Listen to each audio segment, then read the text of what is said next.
Kidney জটিলতায় ভুগছিল 7 মাসের শিশু মিনহাজ। রংপুরের পীরগঞ্জের এই প্রত্যন্ত জনপদ থেকে ঢাকায় গিয়েছিল পরিবার। আশা ছিল উন্নত চিকিৎসার, তবে সে আশা পূর্ণ হয়নি। পরিবারের অভিযোগ, ঢাকা মেডিকেল কলেজ হাসপাতালে যেতেই ঘিরে ধরে দালাল চক্র। বেসরকারি হাসপাতালে নেওয়ার কথা বলে খুলে ফেলা হয় মিনহাজের অক্সিজেন মাস্ক। কিছুক্ষণের মধ্যেই প্রাণ যায় শিশুটির। এরম যে আরও তো কম বয়স বেশি বয়স মানে বৃদ্ধ বয়সের তো কোনো বাচ্চা বুচ্চা আছে যান এরম দালাল চক্রান্তে যান না যান মারা যায়। আমি এটাই চাই আইনের কাছে, এটাই আমি ভালো বিচার চাই।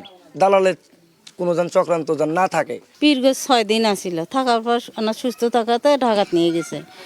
ঢাকাত নিয়ে গিয়ে ওই যে করছে অক্সিজেন দিছে। এনারা কইছে যে বলে অক্সিজেন খোলা যাবা না। ও আসি অক্সিজেনটা খোলার পরে 2-3 মিনিট পরে বাচ্চাটা মারা গেছে। বুধবার সকালে গ্রামের বাড়িতে দাফন করা হয়েছে মিনহাজকে। এই মৃত্যুর ঘটনায় ক্ষুব্ধ স্বজনরাও। ঘটনার বিচার দাবি জানিয়েছেন তারা। যা ভর্তি করবেন, আসি রক্ত নেয়, আসি পিছন ঘুরাই নিয়ে বেড়ায়, আবার বলে এই বেডে দেন, আবার ওই বেডে দেন। এটার বিরুদ্ধে সরকার কোনো অ্যাকশন এখনো নেয়নি, এটা অবিলম্বে নেওয়া উচিত। অভিযুক্ত এনায়েতকে আটকের পর ছেড়ে দিয়েছে পুলিশ। তিনি ঢাকা মেডিকেল কলেজ হাসপাতালের সাময়িক বরখাস্ত হওয়া অফিস সহকারী।